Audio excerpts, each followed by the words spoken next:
ATM પરની જે fees છે એ 1 મેથી 2 રૂપિયાનો વધારો થશે।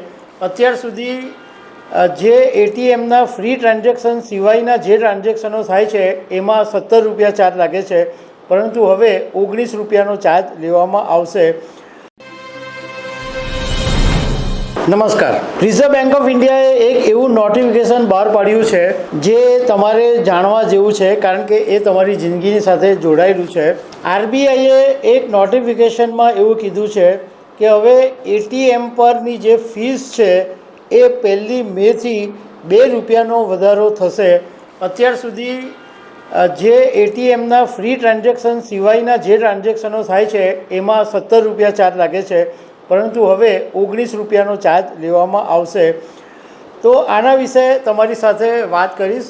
મારું નામ રાજેશ શાહ છે અને તમે જોઈ રહ્યા છો ગુજરાતના સૌથી મોટા ડિજિટલ ન્યૂઝ પ્લેટફોર્મ ખબરછે.com। જ્યારે એટીએમ મશીનો નહોતા ત્યારે લોકોએ બેન્કોમાં જઈને રોકડ રકમની ઉપાડ કરવો પડતો હતો, પરંતુ એટીએમ મશીનને કારણે લોકોને એટલી સરસ સુવિધા થઈ ગઈ કે ઘરની પાસે જ કોઈ બેંકનું એટીએમ હોય તો ત્યાં કાર્ડ નાખી અને રૂપિયા ઉપાડી દેવા, અને ગમે ત્યાં રાત્રે જરૂર બી પડે તો રાત્રે બી ઉપાડી શકાય, વહેલી સવારે જરૂર પડે તો વહેલી સવારે પણ ઉપાડી શકાય। પણ આના માટે હવે રિઝર્વ બેંક ઓફ ઇન્ડિયાએ 1 મેથી 2 રૂપિયાનો ઇન્ટરચેન્જ ફી વધારો કરી દીધો છે અને 1 મેથી 17 રૂપિયાને બદલે 19 રૂપિયાનો ચાર્જ લેવામાં આવશે। આ ઉપરાંત રિઝર્વ બેંક ઓફ ઇન્ડિયાએ નોન ફાઇનાન્સ ટ્રાન્ઝેક્શન અને બેલેન્સ ઇન્ક્વાયરી પર પણ 1 રૂપિયાનો વધારો કર્યો છે।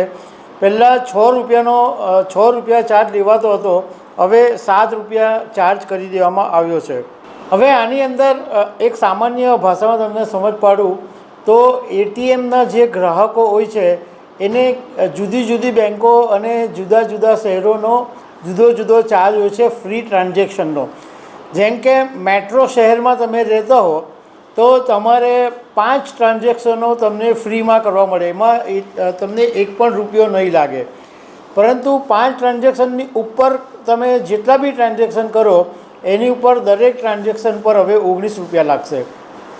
એવી જ રીતે નોન મેટ્રો સિટીઝની અંદર 3 ટ્રાન્ઝેક્શનો મફત કરવા દેવામાં આવે અને 3 ટ્રાન્ઝેક્શનની ઉપર થાય એટલે 19 રૂપિયાનો ચાર્જ તમારે ભરવો પડશે।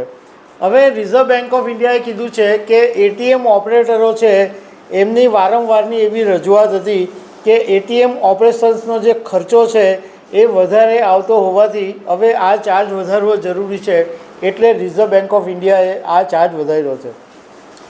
જોકે નવાઈની વાત એ છે કે ડિજિટલ પેમેન્ટ્સના ટ્રાન્ઝેક્શન્સ એટલા બધા વધી ગયા છે કે જેને કારણે હવે એટીએમ ટ્રાન્ઝેક્શન્સ ઘટી ગયા છે। હવે લોકો મોબાઈલ પરથી જ ફટાફટ ટ્રાન્ઝેક્શન કરી દે તો એટીએમ મશીન સુધી પણ જવાની જરૂર નથી પડતી। યુપીઆઈ પેમેન્ટ, ડિજિટલ પેમેન્ટ આ બધાને કારણે એટીએમના ટ્રાન્ઝેક્શનો ઘટી ગયા છે। 2014માં માત્ર 952 લાખ કરોડ રૂપિયાના ડિજિટલ ટ્રાન્ઝેક્શનો નોંધાયેલા હતા અને 2023ની અંદર એ આંકડો વધીને સીધો 3658 લાખ કરોડ રૂપિયાના ડિજિટલ ટ્રાન્ઝેક્શન થઈ ગયા અને 2025 ફેબ્રુઆરીમાં જ 1611 કરોડ રૂપિયાના ડિજિટલ ટ્રાન્ઝેક્શન થયા। તો દર્શક મિત્રો, આવી અનેક વાતો સાથે અમે તમને મળતા રહીશું। Thank you very much.